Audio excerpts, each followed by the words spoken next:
In the very last verse of Daniel chapter 5, Daniel tells us who the new Gentile ruler is. He says, "So Darius the Mede received the kingdom at about the age of 62. And right away again, we are confronted with a mystery, a problem that is very similar to that of the identification of Belshazzar in Daniel chapter 5. We noted in our last session that we are told in Daniel chapter 5 that the last king of Babylon was Belshazzar. But for centuries, none of the Babylonian royal records that were available to scholars ever referred to a king by the name of Belshazzar. But we noted in our last session that during the 1920s, more royal clay tablets of ancient Babylon were uncovered, and they solved the mystery of this man Belshazzar. We have a similar mystery with regard to Darius the Mede. Up until now, there has been no ancient record of the Medo-Persians that names any ruler, any king, by the name of Darius. And so again, the question is, who is this man? Skeptics have said it's a mistake. The writer of the book of Daniel didn't know its history. He made a mistake. There was no such ruler. However, in the 1950s, Dr. John C. Whitcomb published a very fine book, very scholarly treatment, entitled Darius the Mede. It has received great recognition not only in evangelical Bible-believing circles, but by scholars outside of evangelical Bible-believing circles. Dr. Whitcomb has proposed and has given some very substantial evidence for concluding that this is the case, that the name Darius is not the personal name of this man of Media who began to rule Babylon on behalf of the Medo-Persian Empire. Dr. Whitcomb proposes that the name Darius was actually a title of a ruler, similar to the title Caesar for the rulers of the Roman Empire many centuries later. Many different men who ruled over Rome had that official title of Caesar, and then their personal name might be added after that official title.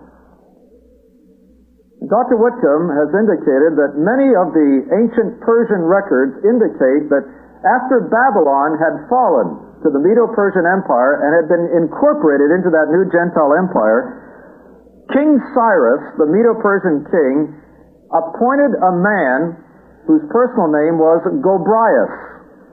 His name is listed in those ancient Persian records as the man who was appointed by King Cyrus to govern what used to be the Babylonian Empire, but was now part of the Medo-Persian Empire.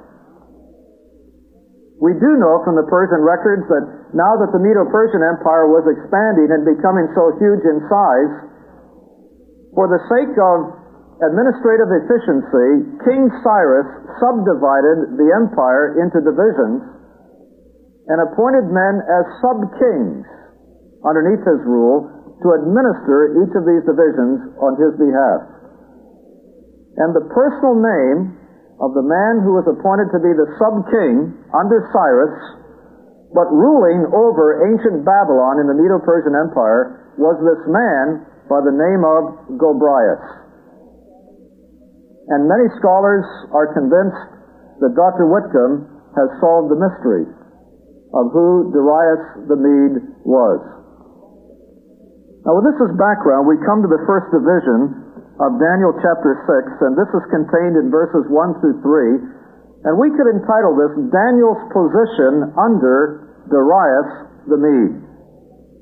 Daniel writes, verse 1, "It seemed good to Darius to appoint 120 satraps over the kingdom, that they should be in charge of the whole kingdom, and over them 3 commissioners, of whom Daniel was one, that these satraps might be accountable to them, and that the king might not suffer loss. Then this Daniel began distinguishing himself among the commissioners and satraps because he possessed an extraordinary spirit, and the king planned to appoint him over the entire kingdom."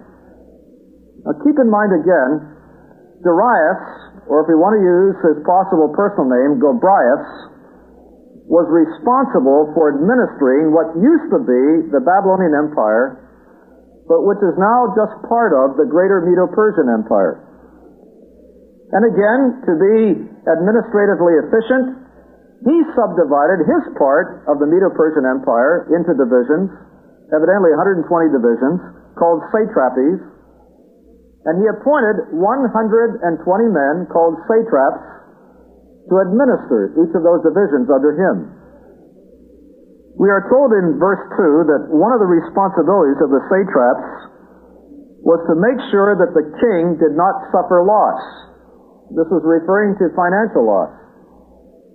We had seen in one of our earlier sessions that according to the ancient Medo-Persian records, the Medo-Persian Empire had developed a fantastic internal revenue service, an outstanding system for collecting taxes from the subjects of that particular kingdom. And the idea here is that one of the major responsibilities of the satraps was to collect the taxes from the people of their division of the Babylonian kingdom part of the Medo-Persian Empire. But in order to make sure that those 120 men did their job so that the king would not suffer loss, Darius appointed 3 other men over the 120 satraps, and he called those 3 other men commissioners. And it was the job of the commissioners to look after the 120 satraps and make sure that they did their job properly of administering their divisions. In the providence of God, Daniel was one of those 3 commissioners placed in authority over the 120 satraps, and it would appear from verse 3 that through time, Daniel had distinguished himself so well in carrying out his responsibilities that Darius the Mede was planning to put Daniel in ultimate authority over all the other officials in Babylon within the Medo-Persian Empire. Now, I'm certain that the other 2 commissioners and the 120 satraps somewhere along the line learned of the king's plan, that eventually Daniel would even be put in authority over them. And this lays the foundation for what is about to transpire. But before we see what was about to transpire, I'd like to point out something rather interesting. It's rather amazing that Daniel is doing such an extraordinary job in some respects, or at least is being elevated, because he would be very close to 80 years of age at this particular time. And he's still going strong and doing a great job administratively. And here again is the sovereignty of God. Once again, even though there's been a tremendous change of rulership in kingdoms, once again, God in his sovereignty moving his man into a key position of leadership where God can use him again to demonstrate who is the true and the living God over the affairs of man on planet Earth. 80 years of age. What is the secret to his stamina and his ability? Well, according to verse 3, it's because he had an extraordinary spirit. And indeed he did. He had the Spirit of God working with him and enabling him, because he was a prophet of God, a servant of God. That leads us to the second major division of Daniel chapter 6, and this begins with verse 4 and goes through verse 9, and we could entitle this The Official's Plot. The Official's Plot, verses 4 through 9. We read verse 4, Then the commissioners and satraps began trying to find a ground of accusation against Daniel in regard to government affairs. As the other 2 commissioners and the 120 satraps learned that King Darius was planning to put Daniel in authority over them, they got jealous. Keep in mind, probably these other 122 rulers were pagan Gentiles. Daniel was a Jew. And typical of pagan Gentiles, who throughout history have been characterized by anti-Semitism, they could not tolerate or accept the idea that a Jew who belonged to a conquered people would ever be put in a position of authority over them. And they are jealous. And here comes Gentile anti-Semitism out into the open again, and they begin to plot. We've got to get rid of this man, Daniel. And typical politicians, they figured they knew how. Evidently, knowing what they'd been like as politicians, they figured all they had to do was dig into Daniel's political past, and certainly there would be some skeletons hidden in the closet. Certainly somewhere in his past as a government official, he had been corrupt, maybe taken bribes, maybe had swung decisions in favor of friends at the expense of the government or other people. Or perhaps he'd been dishonest in some other way. And so they began to spy into his past and left no stones unturned to uncover some scandal about Daniel. But to their chagrin, it was totally fruitless. The record tells us, verse 4, they could find no ground of accusation or evidence of corruption, inasmuch as he was faithful, and no negligence or corruption was to be found in him. Would to God we had men like that in government today. What a difference it would make. Daniel was a man of God. He'd been faithful. He'd been honest in his dealings. He refused to allow himself to be compromised or corrupted as a government official. And these men had to give up in using his past record as their tool to get him thrown out of government and a position of authority over them. And they began to get a little desperate. We've got to get rid of this Jew. But how can we do it? They finally decided, let's see if we can use his religion against him. Maybe there's some law of his God that he follows that we can use against him to get him out of his position of governmental authority in the Medo-Persian Empire. And evidently, they began to study the spiritual habits of this man Daniel. And it would appear that as they studied his daily life, they noted that 3 times every day, Daniel prayed to Jehovah, the true and the living God. And as they thought about that, they devised a scheme. Now we know how to get rid of this man. So, according to verses 5 and 6, they said, we shall not find any ground of accusation against this Daniel unless we find it against him with regard to the law of his God. Then these commissioners and satraps came by agreement. Notice all these men were in agreement on this, 122 men, came by agreement to the king and spoke to him as follows, King Darius, live forever. All the commissioners of the kingdom, the prefects and the satraps, the high officials and the governors, have consulted together that the king should establish a statute and enforce an injunction that anyone who makes a petition to any god or man besides you, O king, for 30 days shall be cast into the lion's den. Now, right at the outset, they told a lie. They said all the officials have agreed that this statute ought to be enforced by you for 30 days. That's not true. Daniel was one of the top officials, and in no way had he agreed to this. He hadn't even been in on the consultations on what was to be done. So they lied to the king. They gave him false information. In the approach they made, this would normally make this pagan king feel quite good. It almost appeared as if these officials had his interest at heart.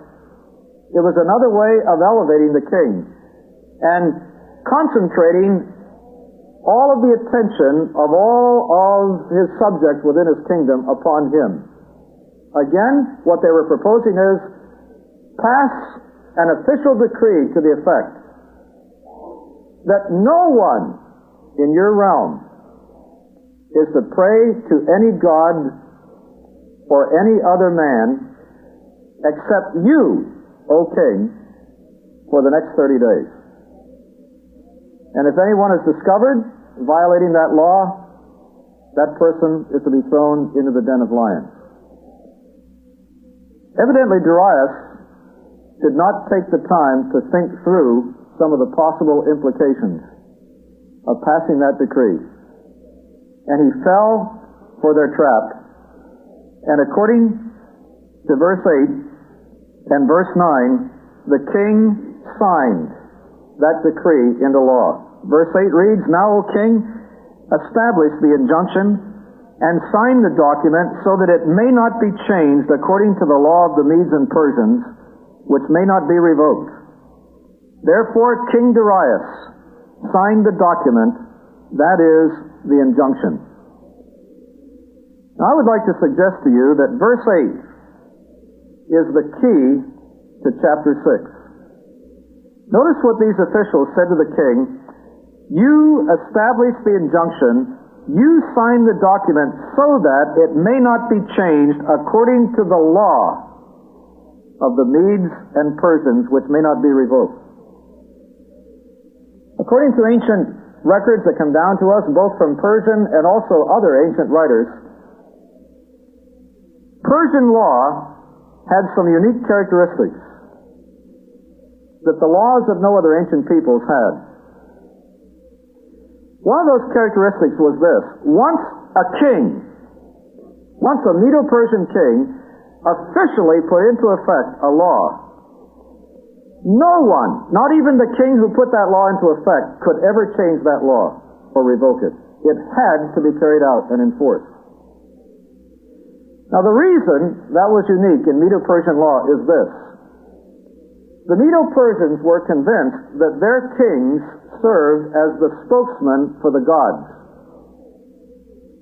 so that whatever a king officially decreed was actually the gods, through that king, decreeing that particular law. And according to the religious system of the Medo-Persians, whatever the gods decreed was unchangeable, because it was a divine decree, and divine decrees can never be reversed or revoked. Notice that statement, the law of the Medes and the Persians. I don't know about you, but ever since I've been a youngster, I've heard that statement again and again and again when people have talked about something, even in our modern day culture, which cannot be changed, and somebody says, "Why is it that way?" And the response often is, "It's the law of the Medes and the Persians."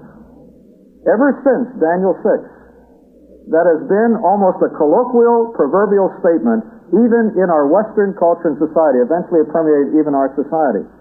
And it's that same idea. This was one of the unique features of Medo-Persian law. Once the king passed it, it could not be revoked or reversed.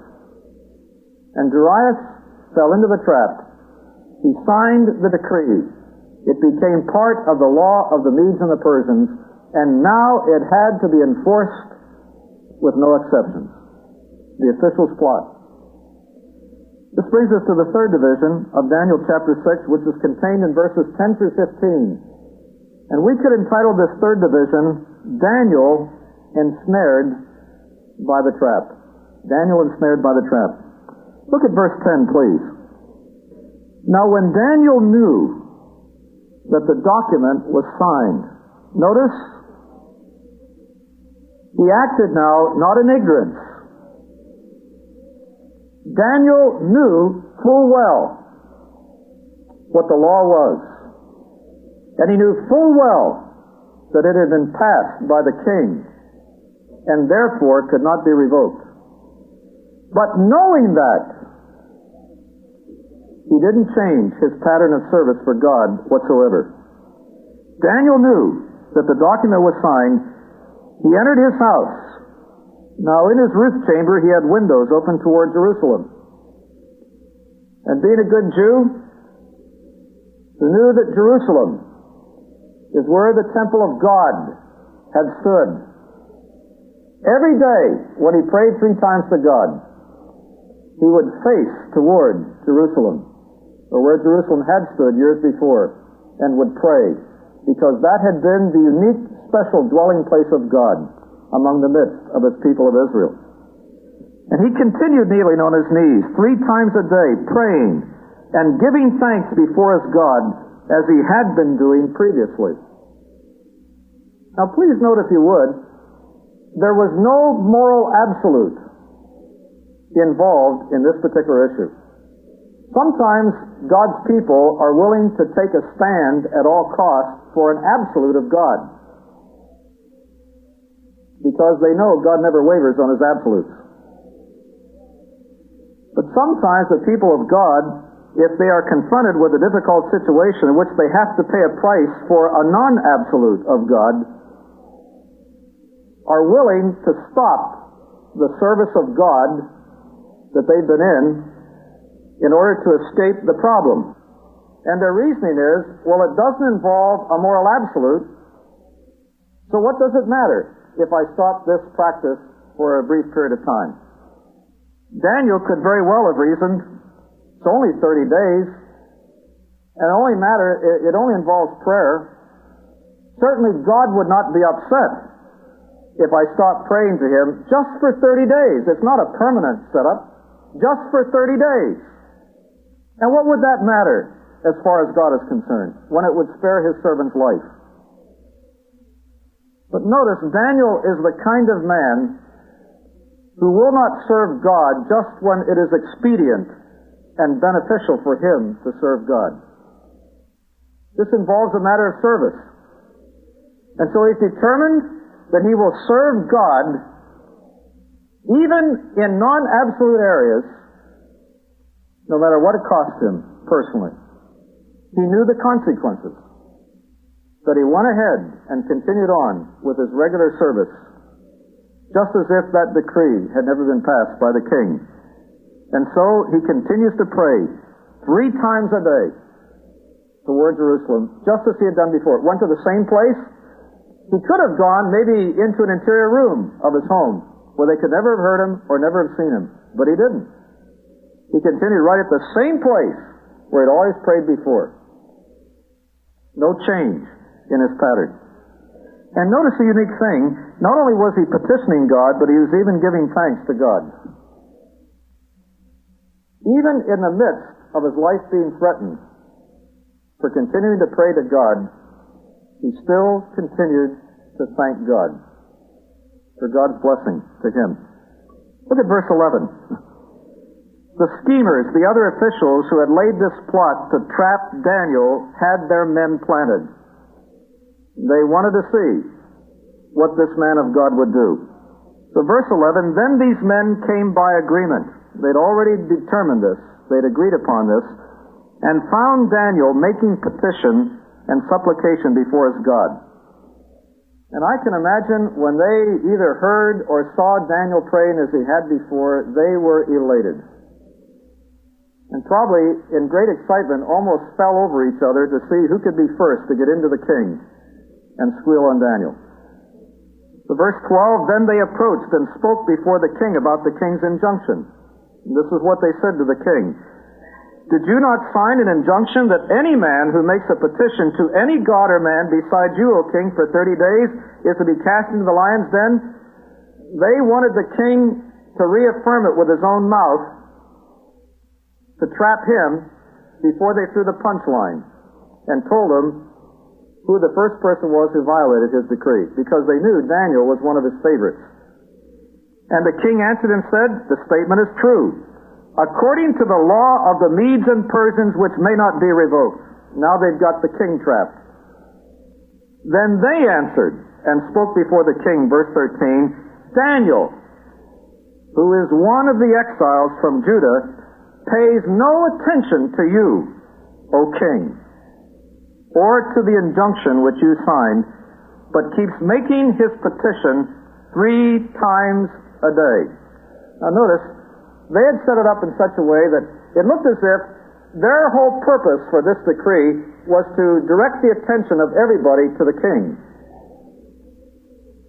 And so they said, this man Daniel, this Jew, who was one of your favorites, he doesn't pay attention to you. like all the other peoples of your realm. He doesn't pray to you like they're doing for these 30 days. He's still doing the same thing he did in the past. He's praying 3 times a day to his God Jehovah and to that God alone. And I'm sure they waited to see the king's reaction. And the reaction came in verse 14. Then, as soon as the king heard this statement, he was deeply distressed.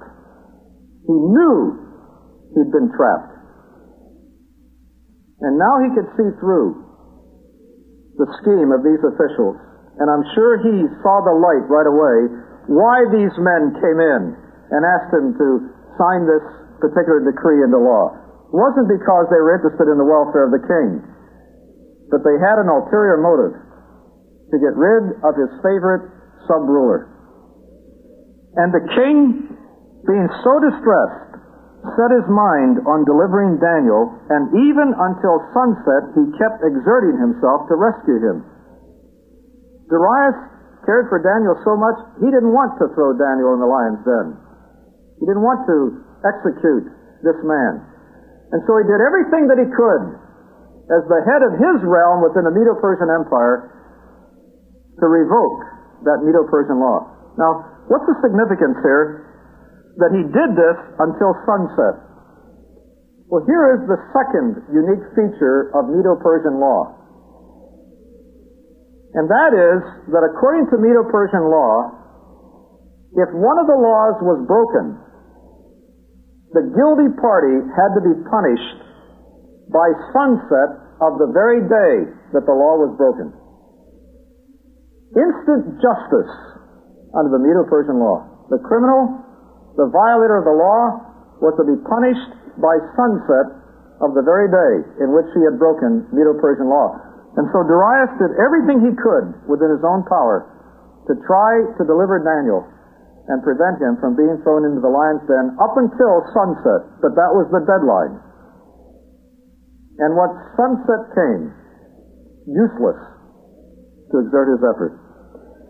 And evidently, from what we read in verse 15, the other officials, recognizing what Darius was trying to do,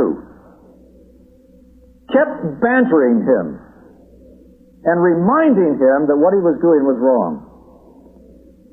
We read verse 15, Then these men came by agreement to the king and said to the king, Recognize, O king, that it is a law of the Medes and Persians that no injunction or statute which the king establishes may be changed. And they just keep needling the king and reminding him until sunset, you can't revoke that law, because it's the law of the Medes and Persians. You must throw Daniel into the lion's den and send him to his death. This brings us to the next section of chapter 6, contained in verses 16 through 18, which we entitle Daniel in the Lion's Den. The king has done his best, but it is the law of the Medes and Persians.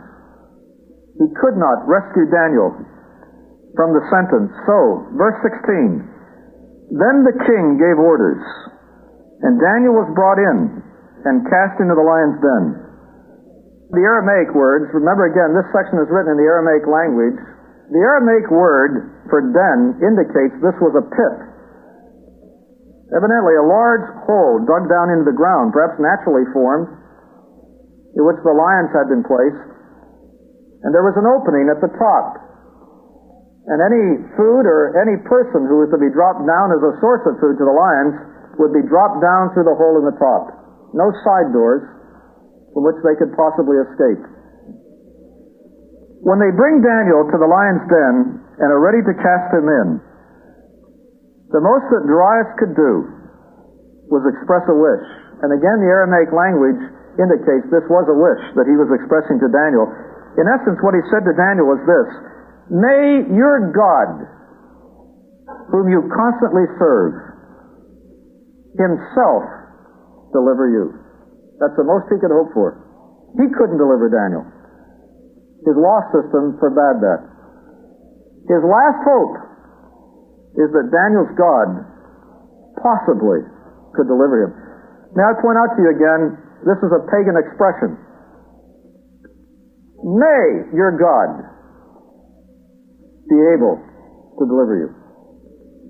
The implication is that, to Darius' way of thinking, if he were to come the next morning and find that Daniel had been destroyed by the lions, this would be a clear-cut indicator that Jehovah, the God of Israel, was not capable of delivering his servant from this penalty of Medo-Persian law. It's a pagan expression. He's not sure whether Daniel's God has that ability or not. Daniel is thrown in. And to make certain that he cannot escape, nor that anyone else would come along to deliver him, pull him up out of that den. According to verse 17, a stone was brought and laid over the mouth of the den. And then the king pressed his signet ring into a seal upon that stone, and his noblemen did the same, so that nothing might be changed in regard to Daniel.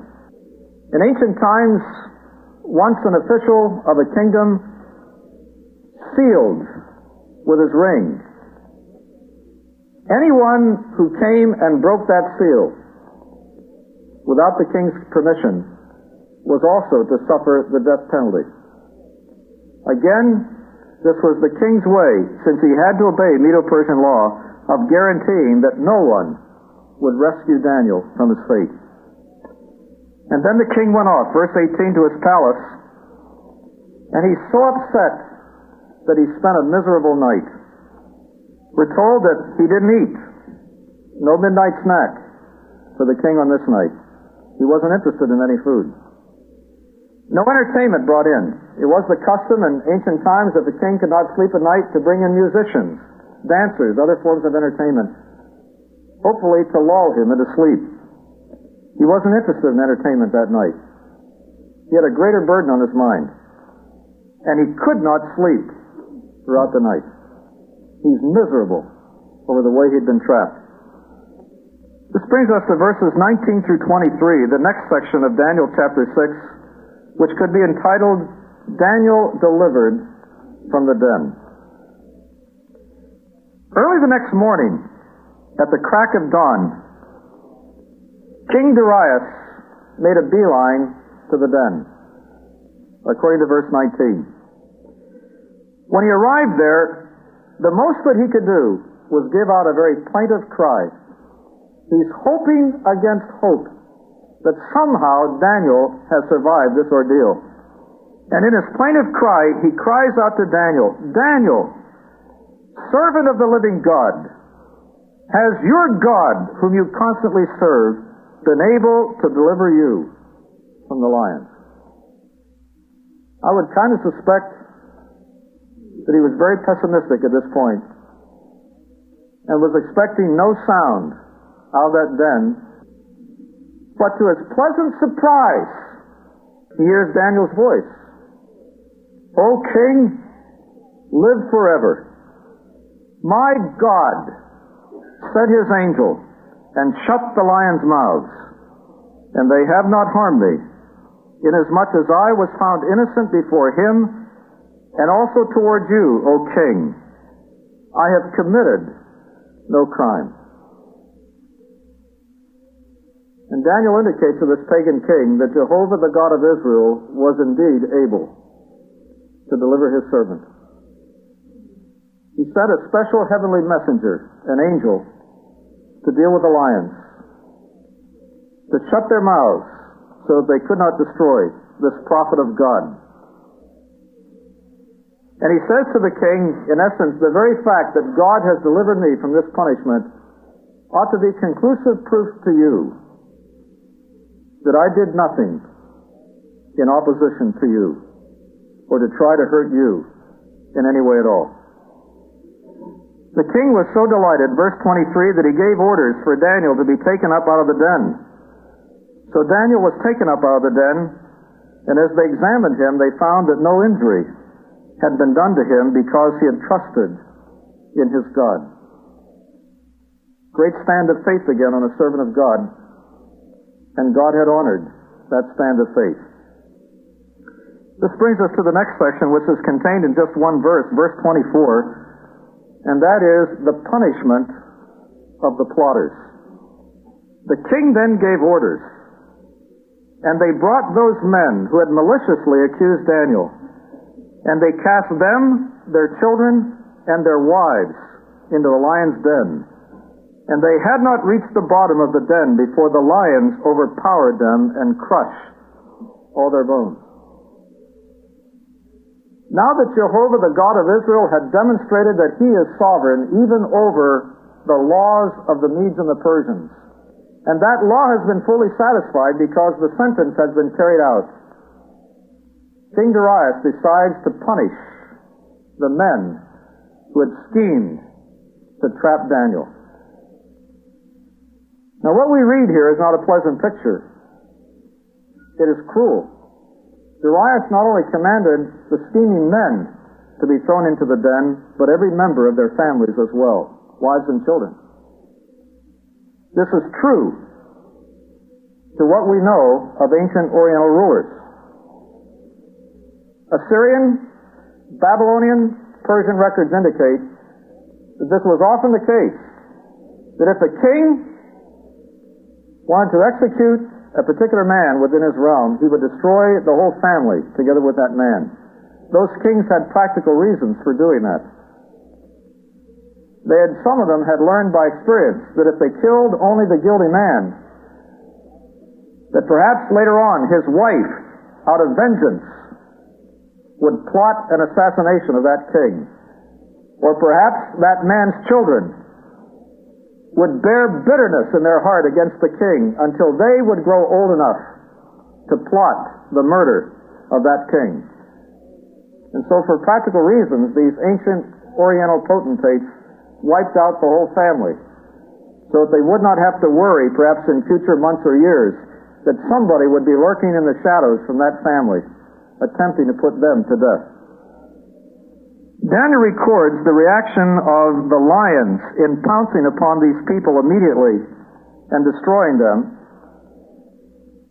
probably to emphasize the fact that his deliverance alive from the lion's den was not due to the fact that these lions were so old that they didn't care anymore about people being thrown into them, or that they'd been so overfed that they weren't hungry the night that Daniel had been dropped into their presence. They were still very young and virile and hungry, and so they ripped to shreds these enemies who had been dropped into their midst. The next section is contained in verses 25 through 27, which we could entitle The King's New Decree. And again, an amazing thing. Here is a pagan Gentile man, now a Median. Formerly, it was a Babylonian king, Nebuchadnezzar, but now a Median Gentile man who has had a confrontation with Jehovah, the God of Israel. And he's been tremendously impressed as a result. And so we read, Then Darius the king wrote to all the peoples, nations, and men of every language who were living in all the land. And this is what he wrote. May your peace abound. I make a decree that in all the dominion of my kingdom men are to fear and tremble before the God of Daniel. For he is the living God and enduring forever. And his kingdom is one which will not be destroyed, and his dominion will be forever. He delivers and rescues and performs signs and wonders in heaven and on earth, who has also delivered Daniel from the power of the lions. This pagan Gentile ruler is impressed with the fact that Jehovah, the God of Israel, is a living God. He's not a dead God of wood and stone, as the pagan gods were. He is an eternal God who never had a beginning and will never have an end. The gods that were made by human hands had a beginning, and they've also had ends, but not this God. He's impressed with the fact that Daniel's God rules sovereignly over the dominion of men on planet Earth, and that he's demonstrated that by delivering his great servant from what seemed to be certain death. And this brings us to the last part of Daniel chapter 6, verse 28, which we could entitle a summary statement. Daniel writes, So this Daniel enjoyed success in the reign of Darius and in the reign of Cyrus the Persian. You may recall, at the end of chapter 1, we had such a summary statement that indicated that God preserved Daniel alive through the whole Babylonian reign until Medo-Persia took control. Here's another summary statement, again, a testimony to the sovereignty of God, that again, God kept this servant preserved and alive throughout the reign of Darius and during the reign of the ultimate king of the Medo-Persian Empire, King Cyrus. God's sovereign rule over Gentile law demonstrated.